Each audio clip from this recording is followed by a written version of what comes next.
Hello friends, I hope कि आप सब अच्छे होंगे। दोस्तों, आज की स्टोरी का टाइटल है सर्प का संघर्ष, द स्नेक्स स्ट्रगल। सर्प अर्थात सांप। दोस्तों, जैसा कि हम जानते हैं कि सांप के पैर नहीं होते हैं, लेकिन फिर भी वो बिना पैरों के कितनी तेज दौड़ता है। और उसके हाथ भी नहीं होते हैं, लेकिन बिना हाथों के ही एक बार अगर वो किसी जीव जंतु को अपने चंगुल में फांस ले तो मुश्किल से ही छोड़ पाता है, या मुश्किल से ही उसके चंगुल से कोई छूट पाता है। और हम सब अच्छे से जानते हैं कि सांप के तो कान भी नहीं होते हैं, लेकिन बिना कानों के ही वो धीमी से धीमी सरसराहट को भी सुन लेता है। फ्रेंड्स, कहने का तात्पर्य मेरा यही है कि क्या कभी हमने यह विचार करने का प्रयास किया है कि सांप बिना हाथ, बिना पैर और बिना कान के ही ये सारे काम इतनी आसानी से और इतने परफेक्शन के साथ कैसे कर पाता है। फ्रेंड्स, एक बार मैं इसी बात पर विचार कर रहा था। तब मैंने सोचा कि इस धरती पर ऐसे अनेक जीव जंतु हैं जिनके हाथ, कान व पैर ही नहीं है। इनमें से अधिकतर जीव जंतु सांप ही हैं, जिनको हम रेंगने वाले प्राणी कहते हैं।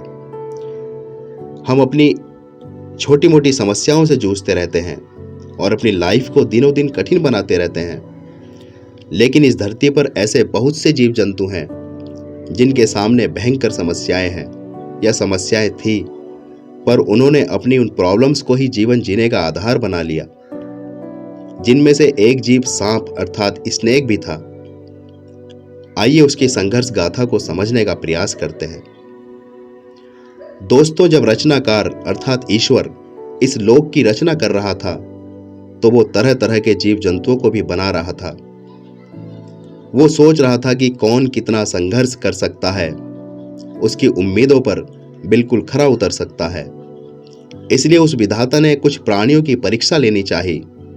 अतः सांप के जैसे अनेक जीवों के हाथ, कान व टांग ही नहीं बनाई। शुरुआत में वो सांप भी परेशान था, उस खुदा की खुदाई से हैरान था। उसने तरह तरह की शिकायतें प्रभु से लगाई, पर अंततः उसे ईश्वर की वो योजना याद आई। दोस्तों, हम इस बात का आसानी से अनुमान लगा सकते हैं कि बिना हाथ, पैर और कान के सांप ने अपना जीवन जीने के लिए कितनी कठिनाइयों का सामना किया होगा। लेकिन अंततः उसको विधाता की परीक्षा समझ में आ गई थी, इसलिए पूरा ही पूरा बदलने की उसने ठान ली थी। अब एक भी शिकायत उसने प्रभु से नहीं लगाई।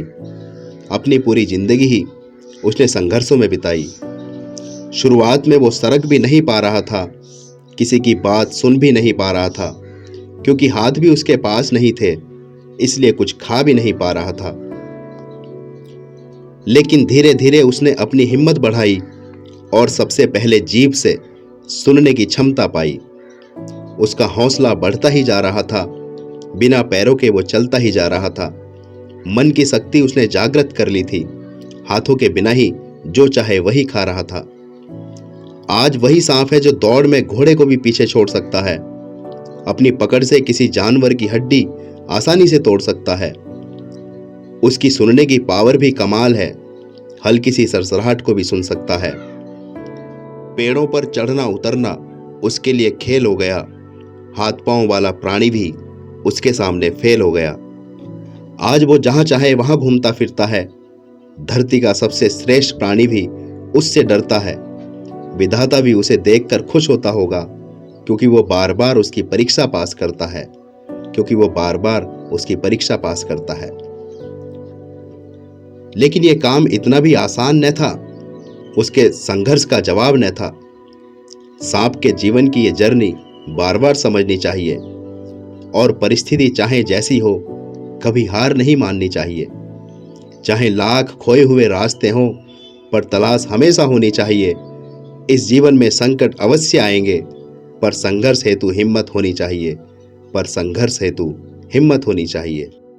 दोस्तों, इस कहानी से हमें यही सीख मिलती है कि हम इंसानों के साथ साथ सभी जीव जंतुओं की असली शक्ति मन और दृढ़ निश्चय में होती है। इसी मन के सहारे हम जो चाहें वो पा सकते हैं। उस सांप ने भी यही साबित किया है कि दौड़ने के लिए पैर जरूरी नहीं, सुनने के लिए भी कान जरूरी नहीं। ये सब मन की ही शक्ति से हो सकता है, जिसके लिए चाहत पूरी होनी चाहिए, अधूरी नहीं। जिसके लिए चाहत पूरी होनी चाहिए, अधूरी नहीं। Thanks for watching.